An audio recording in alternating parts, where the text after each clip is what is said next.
I'm Professor Stephen Coleman, and I've spent many years researching and writing about political communication. I'm interested in how politicians speak to us, how we speak to them, and what we think of each other. In this podcast series, we'll explore how politicians use language to influence us. We'll look at the tricks and techniques they use, and we'll chat to some of the world's best-known scholars. In this episode, we explore changing ways in which politicians try to sound authoritative. And we're joined by Professor Deborah Cameron, Emeritus Professor of Language and Communication at the University of Oxford, and author of the fabulous book, Good to Talk. His backbenchers say it's embarrassing, your words. Is everything okay, Prime Minister? Prime Minister! Well, Mr. Speaker, I tell you what's not working. It's that line of attack. You turn if you want to. The lady's not for turning. And I want you all to know that we are fighting the fake news. It's fake, phony, fake. The Sound of Politics with Professor Stephen Coleman. Now listen here, chaps. Today's episode is all about sounding authoritative. So I want you to pay attention to every word I say. Write some notes if it will help you to remember the main points. And let me be clear, very, very clear. You need to pay close attention to what I'm about to say if you want to get on in life. Well, my question today is, can you be a successful politician if you don't sound like this? There are times in life when mind and heart stand still, and one such is now, and all of you will have felt, as I did, that everything in one cried out in protest at the news that President Kennedy was dead. Or this. It is perfectly reasonable to challenge the views of select committees of this House. It is neither eccentric nor indeed rare. So I should like to start with some of the things that I think are most contentious within the report, bordering on erroneous. We may turn to paragraph 48 to start with. Or even like this. Let me answer that very deeply, because I feel very strongly about it. The greatest divisions this nation has ever seen were the conflicts of trade unions towards the end of a Labour government. These might sound like authoritative voices, but my strong sense is that they represent a rather outdated version of authority. In our own democratic times, there's something about those sort of voices that, far from demanding undying loyalty, might be something of a handicap. Removed from the rhythms of everyday speech, what were once considered to be voices of authority now come across as being rather aloof and pompous, perhaps even bombastic. They adhere to a style, a scripted performance of leadership that evokes a certain kind of background with its complacent expectations of entitlement. Like all communicative genres, the bombastic style comprises a curious mixture of conditioning and imitation, cultural smugness and desperate aspiration. The bombastic style is, or at least it was, a way of performing authority, a way that calls upon listeners to accept as given the privileged perspective of the speaker. Its effectiveness depends upon a form of confident articulation that leaves the listener with little choice. They're called upon to accept what they're being told, to place themselves in the acquiescent position of people whose role is to be told. There's something pre-democratic about the politically bombastic style. Within it is a strong strain of feudal assumption that the cultural order is held together by unflinching performances of authority. As long as a king looks and sounds like a king, we defer to him. As long as the expert baffles us with theatrical erudition, we swoon. As long as a politician claims a fundamental grasp of reality, who are we, with our different experiences of reality, to dissent? The bombastic style is a manner that lends itself to incontrovertible certainties rather than dialogical openness. It is enunciated in terms that the philosopher Richard Rorty once referred to as a final vocabulary, as if everything that could ever be said has been collated and fully defined. But something is changing in the sound of politics. What once worked for politicians is being overtaken by new styles of democratic expression. A new voice of political authority has been emerging. Since at least the latter part of the 20th century, three big cultural changes have reshaped the meaning and the sound of authority. And they've had a profound effect upon not only what we understand by political authority, but how its very sound reaches our ears. The first of these cultural changes is essentially technological. It has to do with the spaces and forms in which political authority is played out. What I've been calling the bombastic style of political communication belonged to an era of tub-thumping public oratory. When we think of the caricature of the bombastic political orator, their voices and rhetorical styles were formed on 19th and 20th century election platforms, in which men, yes, usually men with loud voices, stood aloft in public places, such as market squares, and bellowed their ideological fare to anyone who would listen. The election hustings were technologies for gathering audience, lulling them, putting down hecklers, seeking applause. Elections, as moments in which authority was sanctioned, consisted of vast performances in which candidates were carried through the streets on the shoulders of loyal supporters. Grand municipal halls were venues for rhapsodic speeches and theatrical debates. Political rhetoric was measured by the volume of rambunctious appreciation. This all declined when radio and later television came along, bringing the politician into the sitting room. Listeners in their own homes were more prone to be won over by quieter, more informative persuasion than ranters who shouted into radio microphones as if they were addressing a raucous crowd against the opposition of the wind. The communication theorist Paddy Scannell refers to that early form of communication as for anyone structures, the principal objective of which was to get a message across to a homogeneous audience. The speaker was essentially in the business of transmitting knowledge to anyone who could be persuaded to listen. In its early days, broadcasting adhered to this for anyone model. News readers and invited experts shouted at their invisible audiences as if they were addressing a mass crowd. But the new broadcast audience did not want this. If they wanted to be a crowd, they could go to a football match. In contrast, says Scannell, are what he calls for someone structures. These are communications directed to a particular person or audience. A birthday card to my wife, a letter to a friend, a leaflet to people living in a particular street. These are styles of communication in which, to mix metaphors badly, the tone of our voice seems to look listeners directly in the eye. As broadcasting developed, it discovered what Scannell referred to as the for anyone as someone structure. That is to say, broadcasters learned to address a mass audience as if they were speaking just to you, the listener. As Paddy Scannell explains, this type of appeal always at one and the same time is for me and for anyone. This had a major effect upon how politicians speak to people. The days of the bombastic leader standing before his faceless troops began to fade. Increasingly, politicians wanted to address us as if they knew us personally, as if they're chatting with us over the fence.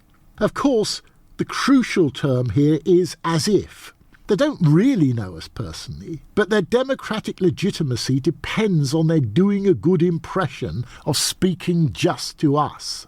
Contemporary politicians are coming to realise that people feel imposed upon by for everyone styles of communication and want to be appealed to as someone's in their own right.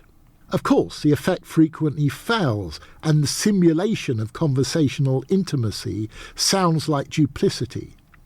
But in general, the for everyone as someone sound of politics is rather more congenial than the old authoritarian bombast. Now, the second great cultural change that is reshaping the sound of politics is the prevalence of doubt and uncertainty in the face of increasingly widespread social risk. To put it simply, the bombastic politicians of the past had a much smaller range of social challenges to talk about than is the case today. They would have their plans for dealing with unemployment and promises to generate economic prosperity. They would have policies for keeping people safe in their homes and on the streets. They would have foreign policies largely shaped by a predictable global order.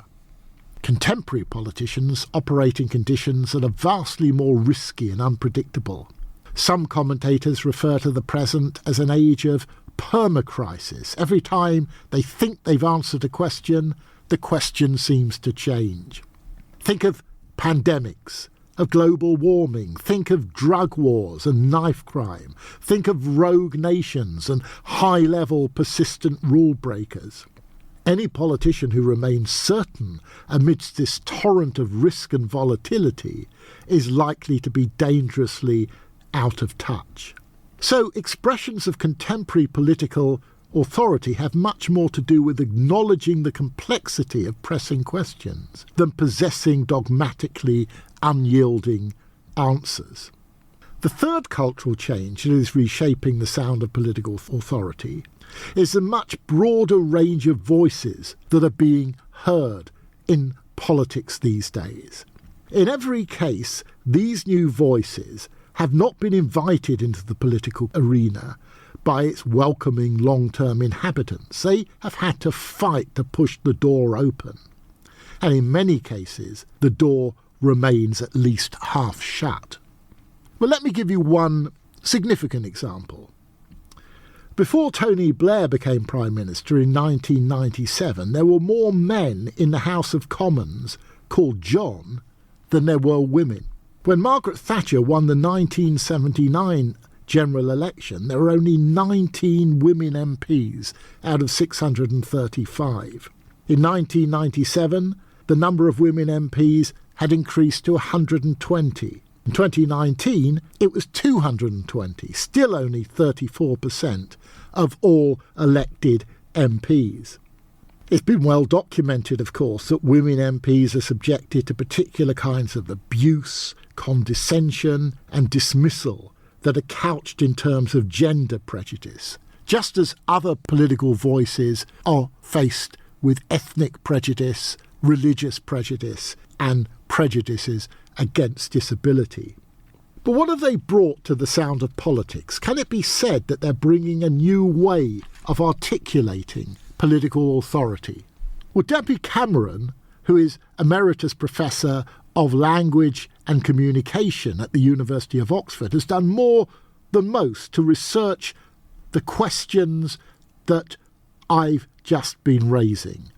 And so let's turn to her now for some answers. Debbie, it's sometimes said that women's voices bring something different to politics, perhaps a different way of expressing authority. I know that you're sceptical about that generalisation. Tell me why.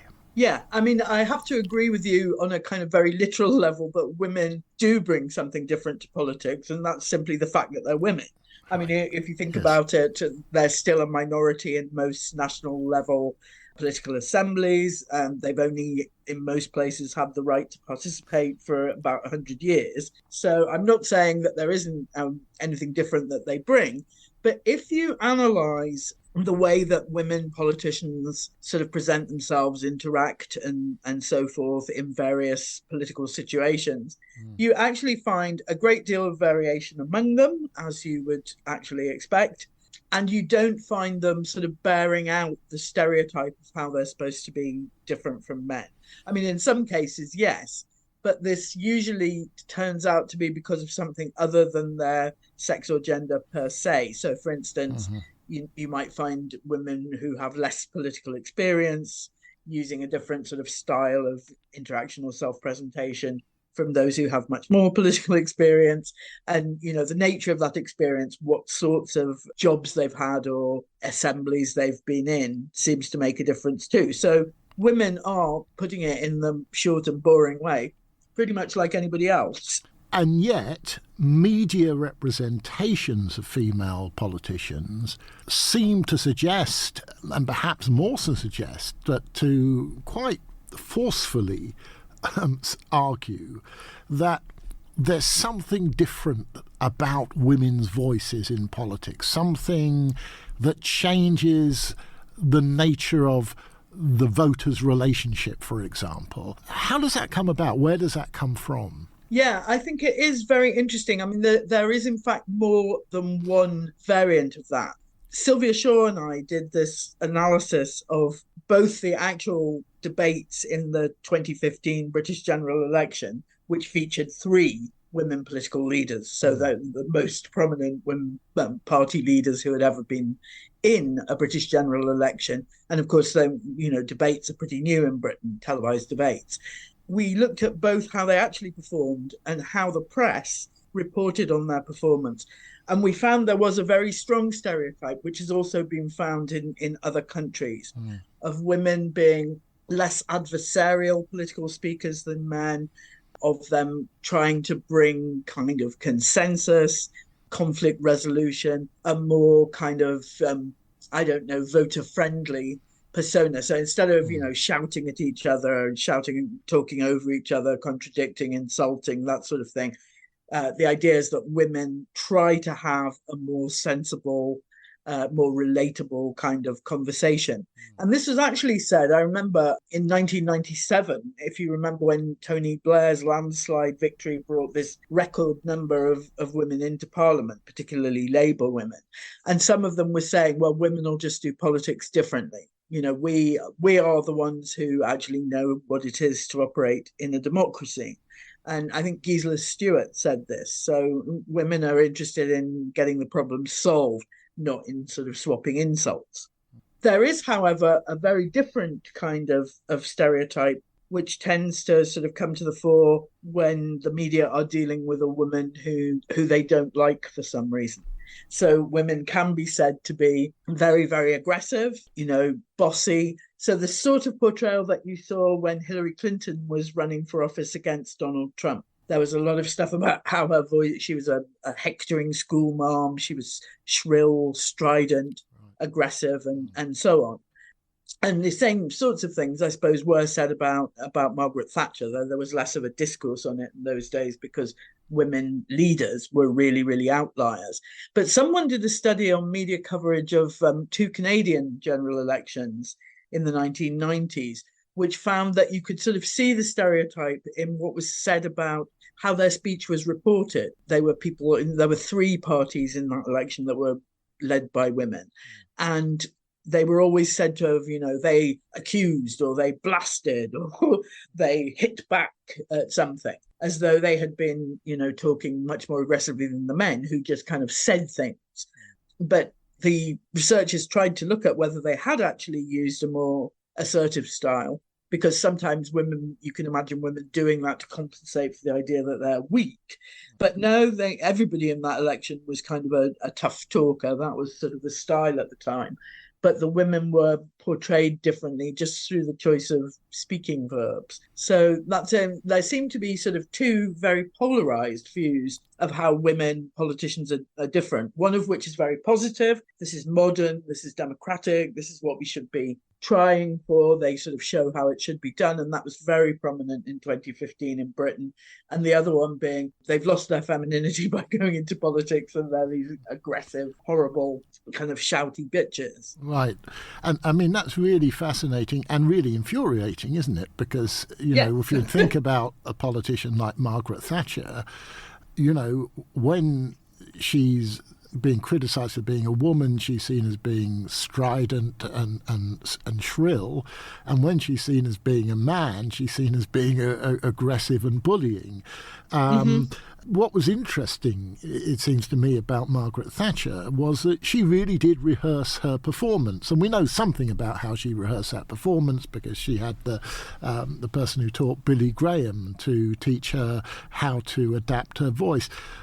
What was it about Thatcher's performance that was so distinctive, or is it really not so much to do with her performance of authority, but the particular way in which she used that authority? Well, I think her performance was distinctive in part because it was so artificial. That was known even at the time, that she'd had, the guy from Saatchi and Saatchi saying, it's a problem that you have this high-light female voice and you need to lower your pitch so that you can kind of drive through the noise in the House of Commons. And I suppose we're thinking about a time when a woman had not been in that position in the House of Commons before.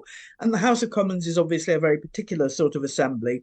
It is very adversarial and also very rowdy.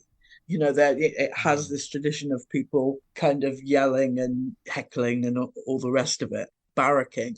And so, the thought was that she needed to be fixed in a way that made her able to hold her own in that setting. I don't think that would be thought now because it's not quite so unusual to have women in that sort of position. But what she did, she literally did lower the pitch of her voice by about half the range of a normal woman's voice. So it was very... it was sort of sudden, and you had old recordings you could compare it to.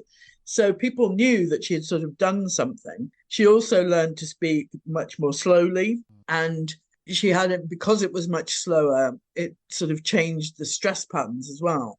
So for me, it was really a very peculiar political speaking style. It wasn't like anybody else. And, like a lot of people, I found it very grating, but mainly because of the sort of contrived nature of it.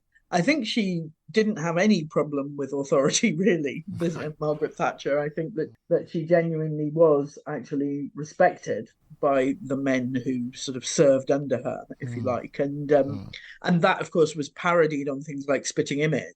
So that they had the sketch where they're ordering dinner and she says she'll have the steak and the waitress says, and what about the vegetables? The cabinet is sitting around and she said, oh, they'll have the same as me. So this was a joke about, how overbearing she was. Yeah. And the thing is, you can agree with that. You can agree that she was, in fact, in certain ways quite overbearing, and still think that there's a problem, a sort of problem of prejudice with that kind of becoming what her public persona is about, because that is obviously to do with the fact that she's a woman.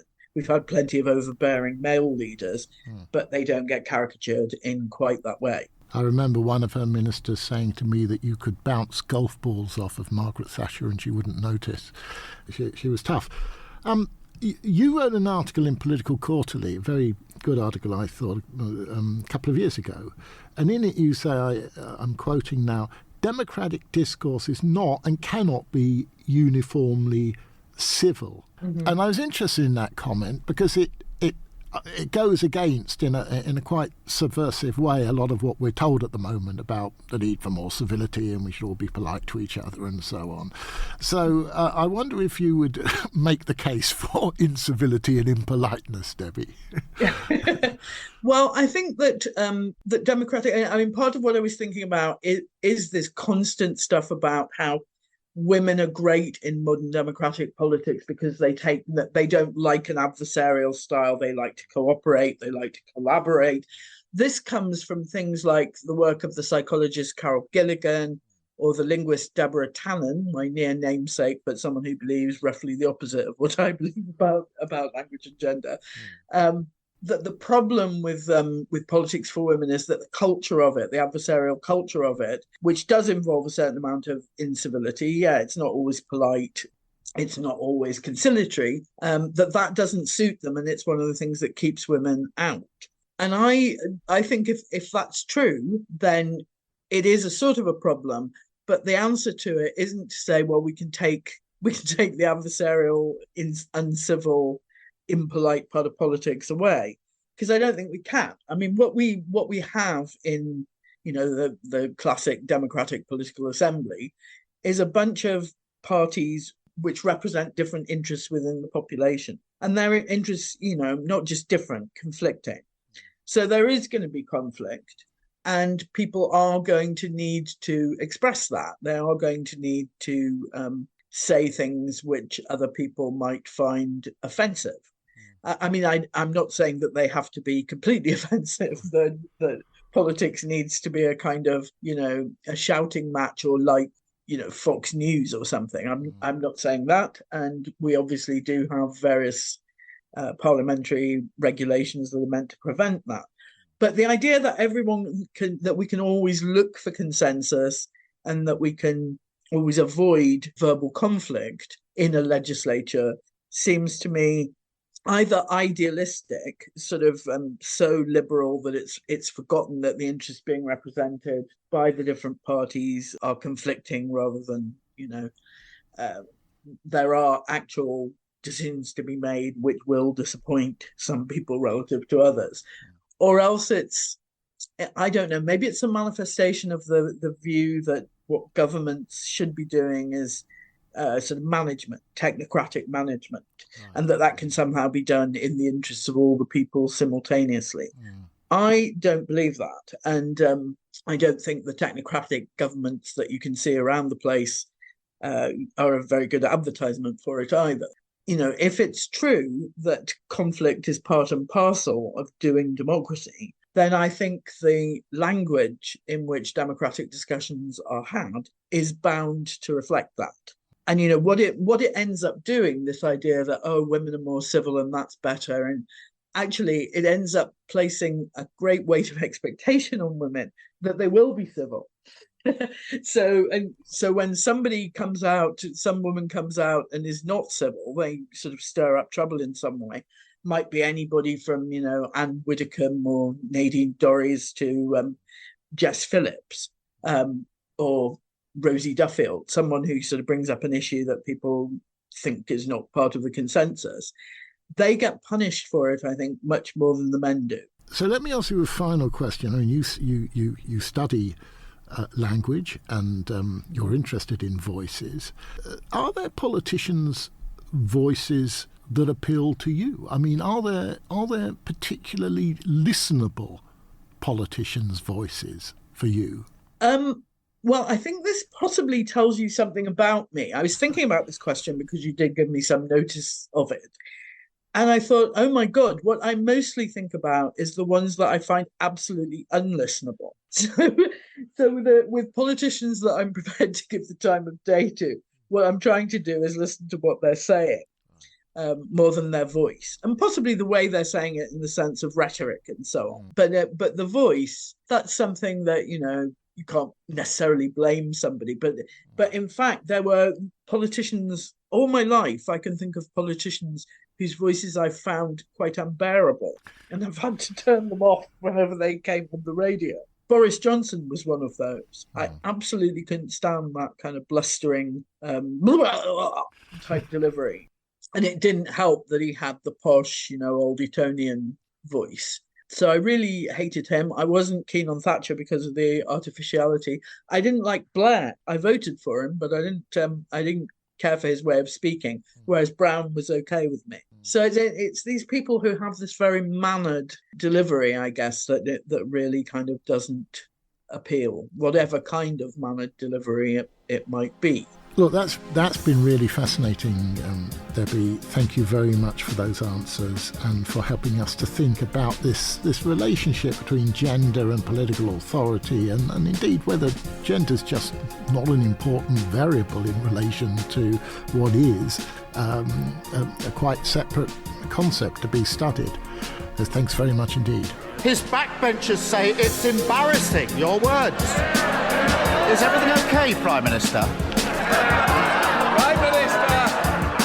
Well, Mr. Speaker, I tell you what's not working. It's that line of attack. You turn if you want to. The ladies not for turning. And I want you all to know that we are fighting the fake news. It's fake, phony, fake. The Sound of Politics with Professor Stephen Coleman.